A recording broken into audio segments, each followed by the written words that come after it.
మంచిది. ప్రభునందు ప్రియమైనటువంటి వారులారా, దేవాది దేవుని యొక్క మహాకృపను బట్టి మరొక శ్రేష్టమైన శుభదినములో దేవుని మాటలు మనము ధ్యానము చేయుటకు దేవుని పాదముల చెంత ఈ రీతిగా కూడి దేవుని ఆరాధించే ఒక గొప్ప భాగ్యాన్ని ప్రభు మనకు అనుగ్రహించి ఉండగా దేవాది దేవునికి మనము ఎంతగానో రుణస్థులమై ఉన్నాము. అదే సమయంలో ప్రతిదినము దేవుని వాక్యం వింటూ దేవుని వాక్యానుసారముగా నడచడానికి తీర్మానించుకుంటున్న ప్రతి బిడ్డలను బట్టి నేను ప్రభువును స్తుతిస్తూ, ముఖ్యముగా ఈ సమయమందు దేవుని వాక్యం వినడానికి దేవుని పాదముల చెంత కూడి ఉన్న మీ అందరికీ నిండు శుభాభివందనములు తెలియచేయచ్చు ఉన్నాను. దేవుని వాక్యమును ప్రేమిస్తూ దేవుని వాక్యానుసారముగా నడుచుకున్నట్టుకు తీర్మానించుకొని ఆయన అడుగుజాడలలో నడుస్తున్న ప్రతి బిడ్డను నా ప్రభు అయిన యేసు క్రీస్తు నిండారులుగా దీవించునుగాక. అంత మాత్రమే కాక ప్రభునందు ప్రియులారా, మరొక్కసారి ఒక దేవుని సేవకుడిగా జ్ఞాపకం చేస్తూ ఉన్నాను. మీరు ఆదివారం అటెండెన్స్ కోసం దేవుని మందిరంలో కూర్చోమాకండి. మేము క్రైస్తవులం కాబట్టి మందిరానికి వెళ్ళాలి, అలా ఉండకూడదు. మేము వాక్యం నేర్చుకోవాలి, వాక్యానుసారముగా బ్రతకాలి. మేము మనుషులం కాబట్టి కొన్ని బలహీనతలు మాకు ఉంటాయి. ఒక్కొక్క వారం లేదా ఒక్కొక్క రోజు ఒక్కొక్కటి వదిలేసుకుంటూ క్రీస్తు స్వారూప్యములోనికి మేము మార్చబడాలి అన్న తపనలో మనం జీవించాలి ప్రియులారా. అప్పుడు ఆ కుటుంబాలను దేవుడు నిండారులుగా దీవిస్తాడు. వారి దీవెనలు, వారి ఆశీర్వాదములు ఎవ్వరూ దొంగిలించలేరు. అందుకే జ్ఞాపకం చేస్తూ ఉన్నాను, ఏ వాక్యమైతే వింటున్నారో అది కేవలం విని విడిచిపెట్టుకోకుండా హృదయములో పదిలపరుచుకోనండి, భద్రపరుచుకోనండి. దేవా, ఈరోజు నాతో నువ్వు మాట్లాడావు అని. ఈ దినమున మనం ధ్యానం చేయబోతున్న ఒక అమూల్యమైన సంగతి ఏమిటి అనగా, దేవుని నమ్మిన వారికి అన్నిటికన్నా ముఖ్యమైనది ఏమిటి? ఈరోజు మనం ధ్యానం చేయబోతున్న ప్రతి మాటలో ఇది ముఖ్యమైనది అని మనం చూస్తాం. ఇప్పుడు మిమ్మల్ని అడుగుతాను నేను, మీ దగ్గరే ప్రశ్న జవాబు మీ దగ్గరే ఉండి పెట్టుకోనండి. ఒకవేళ మీరు చెప్పలేకపోయినా, ఈ లోకంలో మీకు ముఖ్యమైనది ఏంటి అని తల్లిదండ్రులుగా మిమ్మల్ని అడిగితే కొంతమంది ఏమంటారంటే, నా భర్త క్షేమమే నాకు ముఖ్యం, నా భార్య క్షేమమే నాకు ముఖ్యం, నా కుటుంబమే నాకు ముఖ్యం, నా పిల్లలే నాకు ముఖ్యం. ఇలాగ మనం చాలా చెప్పుకోవచ్చు. కానీ ప్రియులారా, దేవుని నమ్మిన అనే ఒక లింకు పెట్టాను నేను. మనకు చాలా ముఖ్యాలు ఉంటాయి, మనకు చాలా ముఖ్యం ఉంటుంది. నాకు నేను ముఖ్యం అంటే, ఉదాహరణకు మన శరీరానికి మనం ఇచ్చే ప్రాధాన్యత, మనం ఇచ్చేటటువంటి అధిక ప్రాధాన్యత మన వరకు ఓకే, నేను ముఖ్యం అని అనుకుంటాం. కానీ దేవుని నమ్ముకున్న తర్వాత దేవుని వాక్యం ఏమైతే చెబుతుందో అవి ముఖ్యముగా మనం ఎంచాము అని అంటే, ఇందాకన్నా చూడండి, పిల్లల భవిష్యత్తు, భర్త, భార్య, కుటుంబం, ఇవన్నీ బాగుంటాయి. ఇంకా దీని కొరకు ప్రయాసపడాల్సిన పని లేదు, ప్రాకులాడాల్సిన పని లేదు. అందుకే ఎప్పుడు కూడా మీరు ఒక్క వాక్యాన్ని మనసులో గుర్తుపెట్టుకోనండి ప్రియులారా. నేనేమి ఇంకా ఆశీర్వదించబడ్డం లేదు, నేను సంపాదించుకుంటున్నాను కానీ మిగలడం లేదేంటి, నా కుటుంబం ఎందుకు ఇలాగ వెనకబడిపోతుంది అని ఎప్పుడైనా మీ మనస్సులోనికి ఒక ఆలోచన వస్తే వెంటనే రావాల్సిన జవాబు ఏంటో తెలుసా? 3వ యోహాను పత్రిక, ప్రియుడా, నీ ఆత్మ వర్ధిల్లుచున్న ప్రకారము నీవు అన్ని విషయములలో వర్ధిల్లి సుఖముగా సౌఖ్యముగా ఉంటావు అన్నాడు. సౌఖ్యము అనగా ఆరోగ్యము అని అర్థం. నీకు ఎప్పుడు అభివృద్ధి ఉంటుంది అని అంటే ఆత్మీయతలో వర్ధిల్లినప్పుడే. కాబట్టి నీ కుటుంబ భవిష్యత్తు బాగుండాలన్నా, పిల్లల భవిష్యత్తు బాగుండాలన్నా, ఏది బాగుండాలన్నా దేవుడు మాట్లాడుతున్నాడు. అన్నిటికన్నా దేవుని నమ్ముకున్న మనం దేవుని విషయమందు ముఖ్యమైన పనులు కొన్ని చేయాలి. ముఖ్యమైన పనులు అంటే అన్నిటికన్నా ప్రాముఖ్యమైనవి అని అర్థం. అన్నిటికన్నా ప్రాముఖ్యమైనది ఇది అని. ఇంకంతే, ఇంక మరలా దానికి వేరేది ఉండదు. చూద్దాం ముఖ్యమైనవి ఏవేవో చూద్దాం. మూలవాక్యానికి వెళ్దాం. 137వ కీర్తన పరిశుద్ధ బైబిల్ గ్రంథము నుంచి 137వ కీర్తన 5వ వచనము అలాగే 6వ వచనాన్ని చదువుతున్నాం. యెరూషలేమా నేను నిన్ను మరచిన ఎడల. చూడండి, దేవుడు తన దాసుడైనటువంటి దావీదు ఒక మాట మాట్లాడుతున్నాడు. యెరూషలేమా నేను నిన్ను మరచిన ఎడల నా కుడి చేయి తన నేర్పు మరచునుగాక. నేను నిన్ను జ్ఞాపకము చేసుకోనని ఎడల నా ముఖ్య సంతోషము కంటే. అక్కడ చూడండి, నా ముఖ్య సంతోషము కంటే నేను యెరూషలేమును హెచ్చుగా ఎంచని ఎడల నా నాలుక నా అంగిటిని అంటుకొనుగాక. చాలు. మొట్టమొదటిది దావీదు అంటాడు, యెరూషలేమా యెరూషలేమా అని అనేక పర్యాయాలు చెప్తూ వచ్చాను. యెరూషలేము ప్రస్తుతం భూమి మీద నివసిస్తున్న మనకు దేవుని మందిరం. సియోను అని, యెరూషలేము అని రకరకాలైన పర్యాయ పదములతో అక్కడ అంటాడు, నేను నా సంఘమును మరచిన ఎడల అని పెట్టుకుందాం మనం. నా సంఘ సహవాసమును మరచిన ఎడల. రెండవది, తన కుడి చెయ్యి నేర్పు మరచునుగాక అన్నాడు. ప్రతి పనికి మనం వాడుకునేది ఈ చెయ్యినే ప్రియులారా. బలమైనవి ఏదైనా ఎత్తాలన్నా, ఏదైనా ఇప్పించుకోవాలన్నా, ఏదైనా ఇవ్వాలన్నా కుడి చెయ్యికి అధిక ప్రాధాన్యత ఉంది.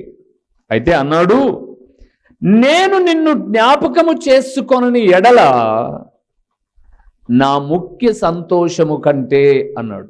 నేను ఎప్పుడైతే నిన్ను మర్చిపోతానో ప్రభువా, అప్పుడు నా జీవితంలో ఉండేటటువంటి సంతోషం అది కనుమరుగైపోతుంది. ముఖ్యమైన సంతోషము కనుమరుగైపోతుంది అని మాట్లాడుతూ ఉన్నాడు. ప్రభువునందు ప్రియమైన వారలారా, దేవుని ప్రియబిడలముగా ఈ లోకంలో మనం నివసిస్తున్నప్పుడు మనకు సంతోషము కలిగించవలసింది దేవుని సంఘము, సహవాసము, దేవునితో మన దినదిన ప్రయాణమే. నేను అందుకే ఇది వరకు మీకు జ్ఞాపకం చేశాను. ఈరోజు ఉదయం కూడా యూట్యూబ్లో ఒక సందేశం, అంటే పాత సందేశం పెట్టవలసి వచ్చింది, ఎడిట్ కాకపోతే. నిన్నటి దినాన ఆ సందేశములో మాట్లాడుతూ అమెరికా దేశంలో అంత మాత్రమే కాకుండా సంయుక్త దేశాలలో, అంటే అమెరికా సంయుక్త చుట్టుపక్కల దేశాలలో ఎక్కువ సంవత్సరాలు బ్రతికిన వాళ్ళు, ఆరోగ్యంగా బ్రతికిన వాళ్ళు, ఇక క్యాన్సర్తో 1 నెల చనిపోతాడు అనుకున్న వ్యక్తులు, ఇక పలాని వ్యాధితో కొంతకాలానికి చనిపోతాడు అనుకున్న వ్యక్తులు, ఇంక లాభం లేదు ఇంటికి తీసుకుపోండి అనుకున్న వ్యక్తులు కొన్ని ఏళ్ల తరబడి బ్రతికారు. ఏంటి కారణము అని వాళ్ళు సర్వే చేస్తేనట వాళ్ళకు తెలిసిన విషయం ఏంటంటే, వాళ్ళు ప్రతిరోజు తమ ఇంటి దగ్గర నుంచి మందిరానికి నడుచుకుంటూ వస్తారట. ప్రతిరోజు ప్రార్థనలు జరగవు, చర్చిలలో ఇక్కడ జరగవు. కాబట్టి వాళ్ళు ఏం చేశారంటే ప్రతిరోజు నడుచుకుంటూ వచ్చి చర్చిలో కూర్చొని కొంతసేపు మౌనం వహించి, దేవా నా పరిస్థితి ఇది, నా స్థితి ఇది అని దేవునితో కొంత మౌనంగా మాట్లాడుకుంటున్నప్పుడు వారి హృదయంలో ఏదో ఒక భారము వెళ్ళిపోయి తేలికైపోయి సంపూర్ణమైన ఆయుర ఆరోగ్యాలతో అందరికన్నా ఎక్కువ కాలం బ్రతికేవారట. ఇప్పటికి కూడా ఈ మందిరాన్ని ప్రతిష్ఠిస్తూ ఉన్నప్పుడు చాలామంది అన్యులు వచ్చారండి. మీరు చూశారో లేదో కానీ, అంటే తెలిసిన వాళ్లకు ఇది ఒక అవకాశం యేసు ప్రభు గురించి 1-2 మాటలు ప్రకటించడానికి అని రండి మీరు అని పిలిచాం. కొంతమంది వచ్చారు. వాళ్ళు లోపల కూర్చొని చెప్పిన మాట వెళ్ళిపోయేటప్పుడు ఏంటంటే, పాస్టర్ గారు ముఖస్థుతికి చెబుతున్నామని మీరు అనుకోమాకండి. మేము చాలా మందిరాల్లోనికి వెళ్ళాం. చాలామంది మా స్నేహితులు ఉంటే క్రిస్మస్కి పిలిచినప్పుడు, ఈస్టర్కి పిలిచినప్పుడు, గుడ్ ఫ్రైడేకి పిలిచినప్పుడు సరే వాళ్ళ కోసం అని మేము వెళ్ళి మందిరాల్లో కూర్చున్నాం. ఏమంత అనిపించలేదు. కానీ ఎందుకోనండి, ఇక్కడ వచ్చి కూర్చోగానే ఒక ప్రశాంతమైనటువంటి వాతావరణం అనిపించింది, ఒక నెమ్మదికరమైన స్థితి అనిపించింది. దేవుడు నిజంగా ఇక్కడికి వస్తే సంతోషం ఇస్తాడనిపించింది అని మాట్లాడి వెళ్ళారు. దేవుని సన్నిధిలో కీర్తనాకారుడు అన్నాడు 16వ కీర్తన 11వ వచనంలో, నీ సన్నిధిని సంపూర్ణ సంతోషము కలదు. ఓకే, వాక్యంలోనికి వెళ్దాం. అన్నిటికంటే ముఖ్యమైనదేంటో మీరు అంటారు, నాకు పని ముఖ్యమండి, వాళ్ళకాడ ఒప్పుకున్నాను నేను, నాకు పని ముఖ్యం, నాకు ప్రయాణం ముఖ్యం, లేకపోతే ఇంకొకటి ఉద్యోగం ముఖ్యం అంటాం. ఇవన్నీ జీవితంలో ఒక పార్టే, ముఖ్యం కాదనను. నీకేదో ఉద్యోగం ఇచ్చారని పని ఇచ్చారని 24 గంటలు వాళ్ళకాడని చేయవు. ఏ పని చేసినా, ఒకవేళ అది గవర్నమెంట్ ఉద్యోగం అయితే 8 అవర్స్, ప్రైవేట్ ఉద్యోగం అయితే 8 నుంచి 10 గంటల లోపల పనిచేస్తావు. మిగతా సమయం అంటూ నీకు దేవుడు ఇచ్చాడు. ఈ సమయంలో నీకు ముఖ్యమైనది ఏంటి? అదే ఈరోజు మనం ధ్యానం చేయబోతున్నాం. దాదాపు నేను చాలా విషయాలు 7 విషయాలు పొందుపరిచాను. ప్రభు ఆత్మ నడిపింపును బట్టి ఒక 4 మీ ముందు ప్రజెంట్ చేయగలుగుతాను. మొదటి విషయానికి వెళ్దాం. అన్నిటికన్నా ముఖ్యమైనది ఏంటో, కొరింథీయులకు రాసిన మొదటి పత్రిక 7వ అధ్యాయము 150వ పేజీలో నూతన నిబంధనలో 7వ అధ్యాయము 19వ వచనము. దేవుని ఆజ్ఞలను 7వ అధ్యాయము 150వ పేజీలో 19వ వచనము. దేవుని ఆజ్ఞలను దేవుని ఆజ్ఞలను అనుసరించుటయే ముఖ్యము గాని, చాలు గానీలు ఇంకా గీనీలు ఏమొద్దు మనకు. మన సబ్జెక్ట్లో మనం ఉందాం. చాలా ఉంటాయి, గాని గూని ఇవన్నీ వద్దు. ఇంకా ఏది చెప్పాడో ప్రభు అది విన్నాం. ఒక దేవుని నమ్మిన కుమారుడకు, ఒక దేవుని నమ్మిన కుమార్తెకు అన్నిటికన్నా ముఖ్యమైనది ఏమిటి అని అనగా, దేవుని ఆజ్ఞలు అనుసరించుటయే అన్నిటికన్నా ముఖ్యము. గుర్తుపెట్టుకోండి. వినడం ముఖ్యమనలా మరలా మీరు పొరపాటు పడేరు. రోజు ఒక అర్ధగంట కూర్చొని విన్నాం, వినడం ముఖ్యం అనడంలా. ఆయన చెబుతున్న మాట ఏంటంటే, అనుసరించుటయే ముఖ్యము. దేన్ని అనుసరించాలి? ఆయన అంటున్నాడు, దేనిని అనుసరించాలి అని అంటే దేవుని ఆజ్ఞలను అనుసరించాలి. ఇప్పుడు మీరు అడగచ్చు, మీరు అడగాలి కూడా. మీ మనసులో ఒక ప్రశ్న లేవనెత్తాలి. మీకేం సేవకుని కాబట్టి మస్తు చెప్తారయ్యా, మీరు దేవుని ఆజ్ఞలు అనుసరించడం ముఖ్యమని చెప్తారు, ఏం లాభం ఉంది మాకు అనుసరిస్తే? ఏదైనా లాభం ఉండాలి కదా మాకు. ఎందుకంటే మేము లాభం లేకుండా ఏ పని చేయం. ఏదో ఒక లాభం ఉండాలి. అంటే ఆ లాభం కూడా చెప్తాను ప్రియులారా. ఏ లాభం ఉందో ఇక్కడ నుంచి ఒక్కసారి రాజుల గ్రంథానికి వెళ్దాం. రాజులు 2వ గ్రంథము 18వ అధ్యాయము 6, 7, 2 వచనాలు మనం చూడబోతున్నాం. అందరూ తీసుకున్నట్లయితే 324వ పేజీలో రాజుల 2వ గ్రంథము 18వ అధ్యాయము. ఎందుకంటే మేము దేవుని ఆజ్ఞలు అనుసరిస్తే మాకేం లాభం అన్న ఒక ప్రశ్న మనం వేసుకుంటే, దేవుడు చెప్తున్న ఒక మంచి మాట ఆలోచనను చదువుతున్నాం. అతడు యెహోవాతో హత్తుకొని ఆయనను వెంబడించుటలో వెనుక తీయక ఆయన మోషేకు ఆజ్ఞాపించిన ఆజ్ఞలన్నిటినీ గైకొనుచుండెను. అవునా, యెహోవా అతనికి తోడుగా ఉండెను. తాను వెళ్ళిన చోట అతడు జయము పొందెను. చాలు ప్రియులారా, దేవుని ఆజ్ఞలు అనుసరించుట ముఖ్యము. ఓకే, దేవుని ఆజ్ఞలు అనుసరించుట ముఖ్యమే అందాం దైవజనుడా. అయితే దేవుని ఆజ్ఞలు అనుసరించడం వల్ల ఏ లాభం ఉంది అని అంటే, దైవదాసుడైన హిజ్కియా అనబడే రాజు, బైబిల్ గ్రంథంలో నేను చాలా పర్యాయములు చెప్పాను, దావీదు తర్వాత దేవుని ఆజ్ఞలను అనుసరించిన ముఖ్యమైన వ్యక్తులలో హిజ్కియా ఒక్కరు.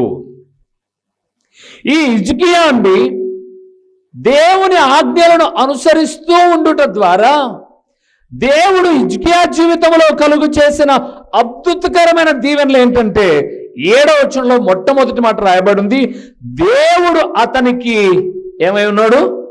తోడుగా ఉన్నాడు. మొదటిది దేవుడు తోడుగా ఉంటాడు. రెండవది తాను వెళ్ళిన చోట్ల నెల చెప్పండి జయము పొందెను.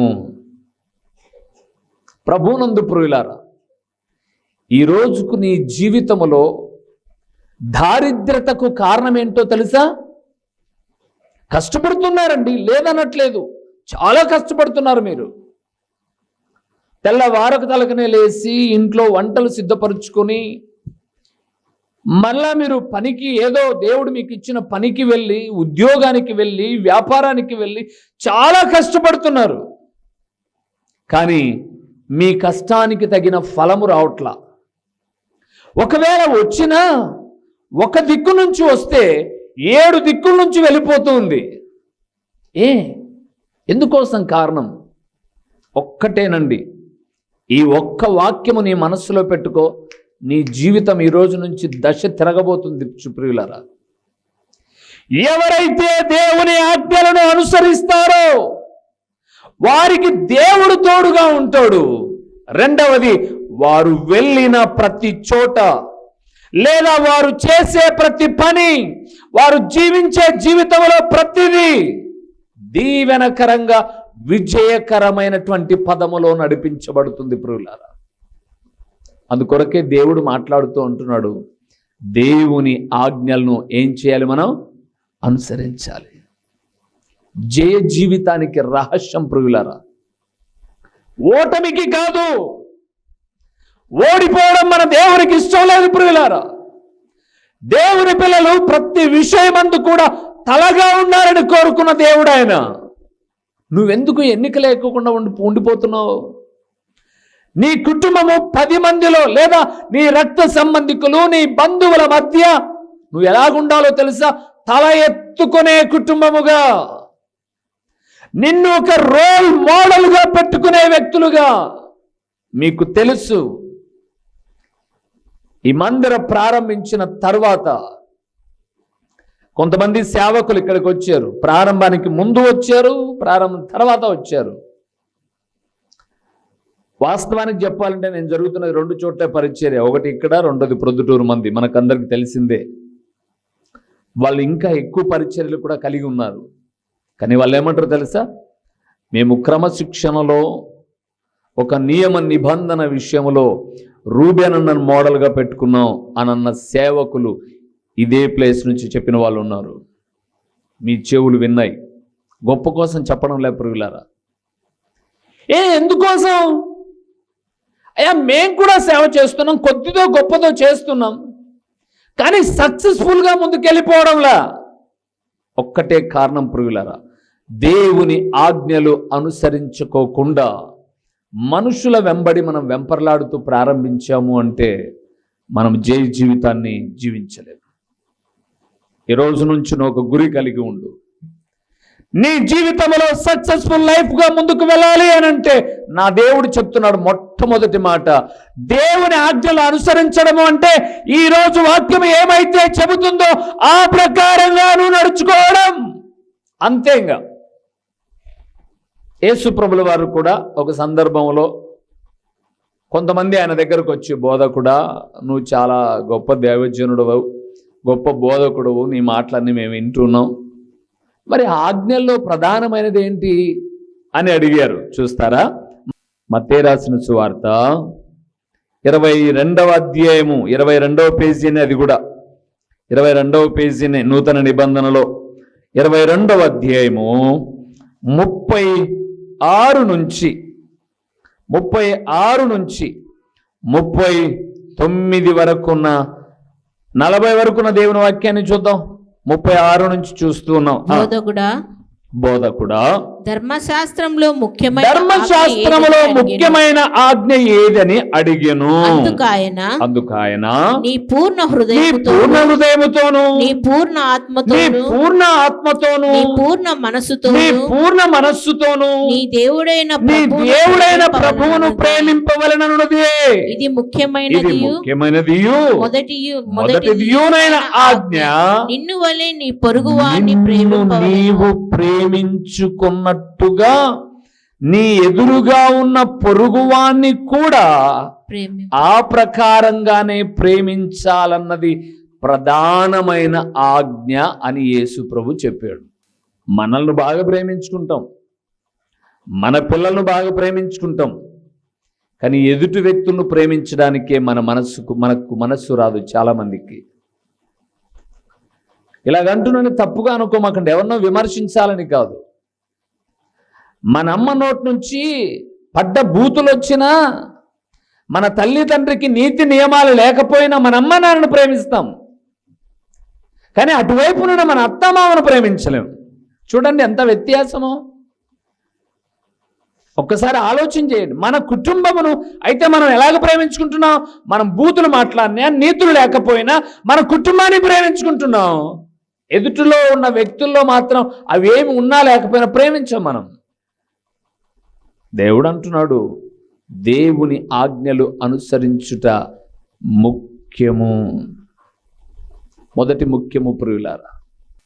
దేవుడు అంటున్నాడు, అన్నిటికన్నా దేవుని నమ్మిన వారికి దేవుని వాక్యం ఏదైతే చెబుతుందో అది చేయడం ముఖ్యం. ఇప్పటికే మీరు అలాగ చేసింటే మీరు కోటీశ్వరులు కాకపోయినా కనీసం అత్యంత ఆనందభరితమైనటువంటి నెమ్మదికరమైన జీవితాన్ని జీవించే వాళ్ళు ఈ రోజుకి మీరు లేవు. నెమ్మదులు, పాప భీతి కొంతుంది, హృదయంలో నెమ్మది లేదు. మీకు ఇప్పుడు ఉన్న పలంగా 1,00,000 రూపాయలు దొరికినా కూడా నెమ్మది రాదు. అందుకే జ్ఞాపకం చేస్తున్నాను, దేవుని వాక్యం ఏమైతే చెప్పిందో ఆ వాక్య ప్రకారంగా మనము నడుచుకొనుట ముఖ్యము. రెండవ ముఖ్యాన్ని చూద్దాం, సరేనా? సామెతల గ్రంథానికి వెళ్దాం.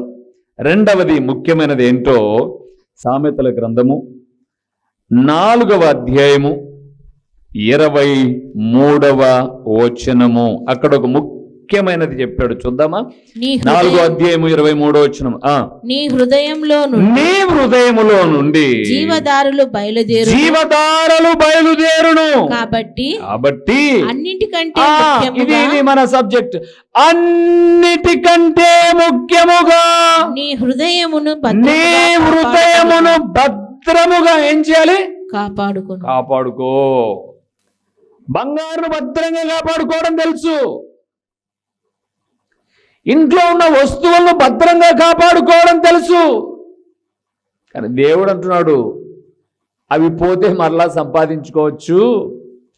హృదయం పాడైపోతే దాన్ని చక్కదిద్దుకునే అవకాశం లేదు. కాబట్టి అన్నిటికంటే ముఖ్యముగా నీ హృదయాన్ని ఎలా కాపాడుకోవాలి? భద్రముగా. కొన్ని విలువైన వస్తువుల మీద ప్యాకింగ్ మీదనే ఒక పదం రాసింటారు ప్రియులారా. విలువైన వస్తువుల మీద ఆ ప్యాకింగ్, మీరు కొంచెం ఇంగ్లీష్ వచ్చిన వాళ్ళైతే ఏమని రాసింటారు అంటే హ్యాండిల్ విత్ కేర్ అని రాసింటారు. దీన్ని మీరు చాలా జాగ్రత్తగా పట్టుకోండి, పడిపోతే పాడైపోతుంది, ఇది మళ్ళా పనికి రాదు. మీరు ఎక్కడికైనా వెళ్ళి ఒక చీర కొన్నారనుకోండి, హ్యాండిల్ విత్ కేర్ అన్నరోళ్ళు, పడిపోయిన పెద్ద నష్టం ఏం లేదు. అదే ఏదైనా ఒక గాజు బొమ్మ కొన్నారనుకోండి, జాగ్రత్త అండి అని చెప్తారు వాళ్ళు. దేవుడు అంటున్నాడు, హృదయాన్ని భద్రంగా కాపాడుకోండి. ముఖ్యంగా ఎందుకు హృదయాన్ని భద్రంగా కాపాడుకోవాలి? హృదయం భద్రంగా కాపాడుకోకపోతే కలిగే నష్టమేంటి అని కూడా మనం ప్రశ్న వేసుకుంటే దేవుడు చక్కటి మాటలు మాట్లాడతాడు ప్రియులారా.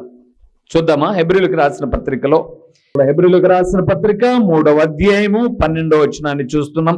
హృదయాన్ని ఎందుకు భద్రంగా కాపాడుకోవాలి అని అంటే సహోదరులారా జీవము గల దేవుని విడిచిపోవునట్టి విశ్వాసము లేని దుష్ట హృదయము మీలో ఎవని యందేనను ఒకవేళ ఉండునేమో అని జాగ్రత్తగా చూచుకొనుడి. ఎందుకు కాపాడుకోవాలట హృదయాన్ని భద్రంగా? ఎందుకు కాపాడుకోవాలట?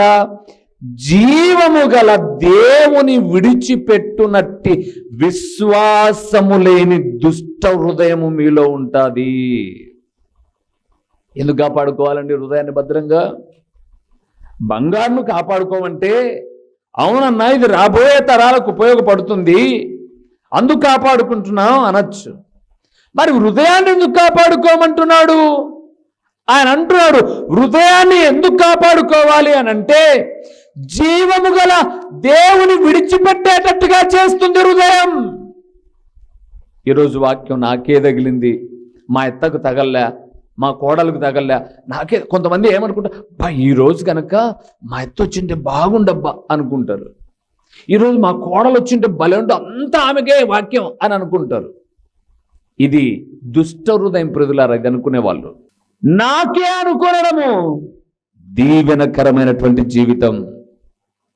అందుకే అన్నాడు, నాకే అనుకొని బ్రతుకును సరిదిద్దుకోకుండా మన గురించే మాట్లాడారు అని దేవుని విడిచిపెట్టే దుష్ట హృదయం మీలో ప్రవేశిస్తుంది. కాబట్టి విశ్వాసం లేని జీవితం మీలో ప్రవేశిస్తుంది. కాబట్టి అన్నిటికంటే ముఖ్యంగా హృదయాన్ని భద్రపరచుకోండి. భద్రపరచుకోకపోతే మీలో నుంచి దుష్ట హృదయము విశ్వాసములో నుంచి దేవుణ్ణి విడిచిపెట్టి ఏం చేస్తుంది? దూరం అయిపోతుంది. ప్రభువునందు ప్రియమైన వారులారా, హృదయమును ముఖ్యంగా కాపాడుకోవాలండి. హృదయము చాలా చెడ్డది అని మనం చాలా పర్యాయములు విన్నాం. ఇర్మియా గ్రంథకర్త మాట్లాడుతూ ఉన్నాడు, హృదయము అన్నిటికంటే ఎలాంటిదట? మోసయుక్తమైనది, మోసకరమైనది. దాన్ని బాగు చేయగలిగిన వారు ప్రభు ఒక్కడే ప్రియులారా. అందుకే మొదటిది దేవుని ఆజ్ఞలు అనుసరించాలి, రెండవది హృదయాన్ని భద్రంగా కాపాడుకోవాలి. కొన్నిసార్లు మనం చేసే ప్రార్థనలు ఆలస్యం అవుతూ ఉంటాయి. మన హృదయాన్ని దేవుడు పరీక్షిస్తూ ఉంటాడు. ఎందుకు పరీక్షిస్తాడు తెలుసా? మన లోపల నిజమైన బుద్ధి ఎలాంటిది ఉందో కనుక్కోవడానికి. చూపిస్తాను మీకు ఆ మాట. ద్వితీయోపదేశకాండం అంటే కూడా మళ్ళీ కొత్త నిబంధనకే పోగాకండి, పాత నిబంధనకు వద్దాం. 152వ పేజీలో 8వ అధ్యాయము 2వ వచనాన్ని మనం చదువుకుందాం. 2వ వచనం అద్భుతకరమైన మాట చూడండి. మరియు ఏంటి అద్భుతకరమైన మాట? చదువుదాం, చెప్తాను. మరియు నీవు ఆయన ఆజ్ఞలను గైకొందువో లేదో నిన్ను శోధించి నీ హృదయములోనున్నది తెలుసుకొనుటకు నిన్ను అణచు నిమిత్తమును అరణ్యములో ఈ 40 సంవత్సరములు నీ దేవుడైన యెహోవా నిన్ను నడిపించిన మార్గం అంతటిని జ్ఞాపకము చేసుకొనుము. చాలు. ఏమన్నాడు చూశారు అక్కడ? కొన్నిసార్లు మన ప్రార్థనలు, మన యాచనలు, మన ధర్మ కార్యాలు ఎందుకు దేవుడు గుర్తు చేసుకోనట్టుగానే ఉంటాడు. ఎందుకో తెలుసా? మన హృదయంలో ఉన్న నిజ రూపం బయటికి రావాలని.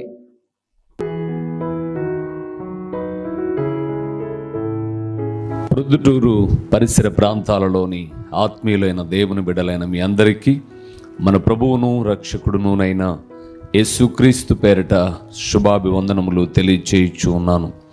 ప్రభునందు ప్రియులారా, ప్రొద్దుటూరు సాయంకాలపు సువార్త కూడిక, ఆదివారపు సాయంకాలపు సువార్త కూడిక ఇప్పటికే ప్రారంభించి కొన్ని నెలలు అయినది.